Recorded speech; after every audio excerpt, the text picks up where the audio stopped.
si Kuya Jens, ano yun, reactor natin yan.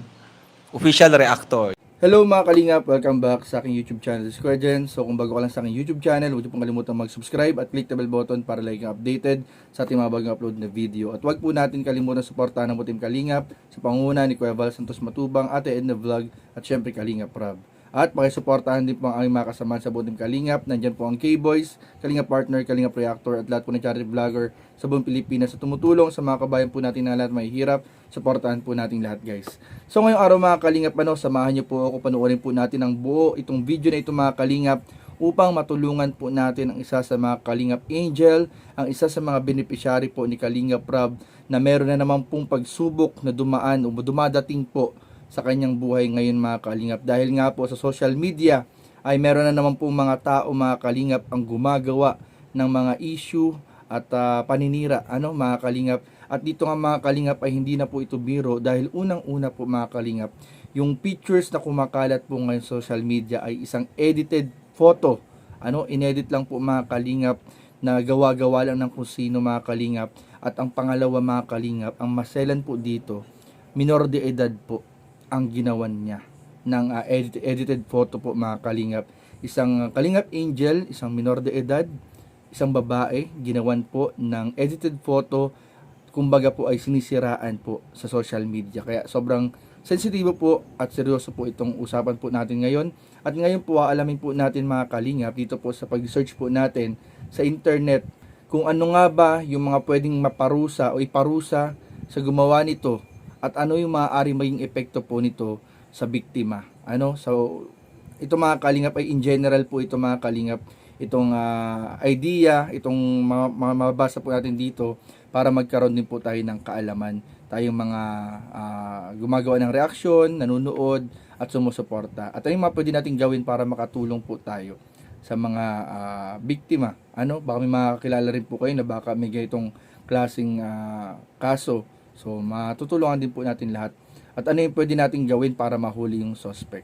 So ito po mga Kalingap, isa-isahin na po natin mga Kalingap. Una po, sabi dito, ang pag-edit at pag-post ng larawan ng isang minor de edad na babae sa social media, lalo na kung ito ay ginawa ng walang pahintulot o may malisyosong intensyon, ay isang seryosong paglabag sa batas sa Pilipinas. Narito ang mga posibleng parusa sa gumawa at ang epekto nito sa biktima. So ating babasahin po mga Kalingap. Ayan, posibleng parusa sa gumawa. Depende sa uri ng pag-edit at konteksto. Maaaring maharap ang gumawa sa mga sumusunod na batas. Number 1, Anti-Photo and Video Voyeurism Act o RA 9995. So nakasaad po mga Kalingap sa Republic Act na ito na bawal ang pagkuha, pag-edit, pagkalat ng sensitibong larawan o video ng walang pahintulot. Ang parusang ito po mga Kalingap ay mayroong pagkakakulong na 3 hanggang 7 years at multa na 100,000 hanggang 500,000. Pangalawa, Special Protection of Children Against Abuse, Exploitation and Discrimination Act or Republic 7610. Kung ang pag-edit ay may elemento ng pang-aabuso, pananakot o exploitation, ang parusang ito ay pagkakakulong ng 6 na taon at 1 araw hanggang 12 taon depende sa bigat ng kaso. Ang pangatlo, so ito po yung mga pwedeng mga Kalingap, ito yung mga batas na pwedeng kaharapin o iparusa doon sa gumawa. Pangatlo, pwede rin siyang sampahan ng Anti-Child Pornography Act o RA 9775. Kung ginamit ang larawan ng minor sa sexualized o malisyoso o bastos na paraan, kahit edited pa ito. Ang parusa ay habang buhay na, grabe guys, ang bigat ng parusa guys, habang buhay na pagkakakulong o multa na hanggang 2 milyon. Nako, kaya yung mga nag-e-edit dyan mga Kalingap, hindi basta-basta yung ginagawa nilang mga yan. Matakot kayo sa batas, matakot kayo sa pinagagawa nyo, hindi yan biro. Pang-apat, Cybercrime Prevention Act o RA 10175. Kung ginawa ito gamit ang internet o social media, maaaring madagdagan ang parusa dahil sa paggamit ng teknolohiya. Ang parusang ito ay parehong kaso sa itaas pero mas mabigat kapag online. Naku! Grabe guys. Kaya matakot yung mga gumagawa nito. Ang maaaring maging epekto po nito sa biktima. O ito naman, makapag-usapan naman po natin yung maaaring maging epekto ng ginagawang ito ng mga suspect sa biktima, sa mga biktima nila. Number 1, emotional at mental na trauma. So hindi po biro, kaya sana po naman tigilan na yung mga ginagawa po na pag-i-edit ng mga pictures at ginagamit sa mga walang kabuluhan o kabulastugang kalokohan ng mga kung sino mang gumagawa niyan. Ito maaaring makaranas ng anxiety, depression o takot makipag-ugnayan sa ibang tao. So yun po yung iniiwasan natin, yung mabawasan po o bumaba yung self-confidence at self-esteem ng isang biktima. Number 2, maaari siyang dumanas din ng bullying o cyberbullying. Maaari siyang pagtawanan, laitin o i-bash online. Kawawa naman po. Kaya grabe po yung mga ginagawa na yan ng mga suspect na yan na kailangang maturuan talaga ng leksyon. Hindi po ito biro at hindi rin ito pwedeng palampasin. Pangatlo, panghabang buhay na epekto. Maaring dalhin niya ang kahihiyan o trauma habang lumalaki. Pang-apat, pagkawala ng tiwala sa sarili, lalo na kung ang edited photo ay bastos o bastusin. Panglima, stigma at reputational damage. Kahit inosente ang bata, maaaring masira ang reputasyon niya sa komunidad o paaralan.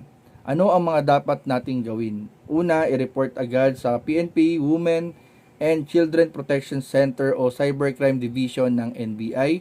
Kumuha ng screenshot o ebidensya ng post at isecure ito. Kumonsulta sa isang abogado o child right advocate. At pang-apat, mag-file ng kaso sa tulong ng DSWD o isang legal aid group. So, ayun po, grabe. Hindi pala biro-biro mga kalingap. Ay, nako, grabe.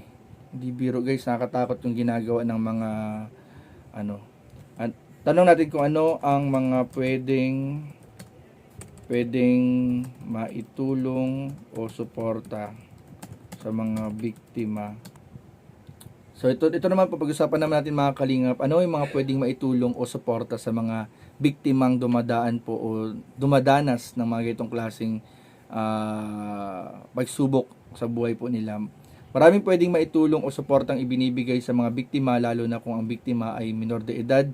Ang mga tulong na ito ay maaaring emotional, legal, physical at psychological. Narito ang mga detalye. Ang psychological naman mga kalingap na support at counseling. Sino ang magbibigay? Ang DSWD, LGU, accredited NGO. Ang tulong ay counseling session para sa biktima at sa pamilya, trauma debriefing kung emotional disturb ang bata, at panghuli, psychological first aid at long-term mental health support. Ayan, number 2, legal assistance. Sino ang magbibigay? Pwede ang PAW, pwede ang Child Rights o NGO, o pwede rin naman ang Commission on Human Rights or Integrated Bar of the Philippines. Ito po yung ayon lang po sa mga kalingap sa nasa-search po natin. So, di naman po tayo eksperto, nagbabasa lang tayo sa internet. So, pwede rin protective custody kung kailangang ilayo ang bata. Ayan, so ito mga medyo naman na ito mga kalingap. Medyo mga critical na to. So, hindi na kailangan din na isa-isahin po natin.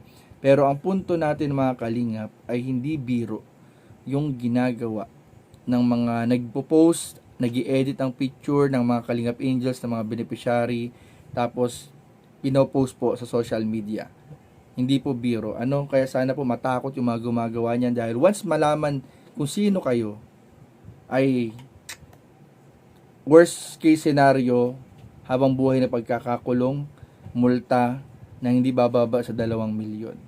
Sabi nun sa nakalagay dito kanina. Grabe. So, sana maging aware. Sana mapanood ito ng mga gumagawa at para makonsensya sila, matakot sila, i-delete na nila yung dapat i-delete. At ang mahirap pa dito mga kalingap, yung mga admin, mga group admin na gumawa ng mga Facebook group. Ang mahirap pa dito, baka madamay din sila dahil inaalaw nilang maipost yung mga malicious post, yung mga malisyosong post picture doon sa group na ginawa nila, na pwede naman nilang hindi i-allow. So, dapat ay meron din silang responsibility dito sa mga nangyayaring ito, mga kalingap. So, kung kayo man ay isang admin, isang miyembro, o isang moderator, kung ayaw ninyong madamay, ay make sure nyo na walang sino man ang masasagasaan sa mga nakapost, sa mga group, o sa mga ginagawa nyong mga posting group sa Facebook o social media. So, yun lamang po mga kalingap. Sana po mag-ingat po tayong lahat at hindi po biro ito. Sana po mga kalingap ay matigil na yung pagpapakalat ng mga edited photos ng mga beneficiary. So, yun lamang po at maraming po salamat sa inyong panonood. Please don't forget to like, comment, share, and subscribe sa ating mga video. Maraming po salamat. God bless. Bye-bye.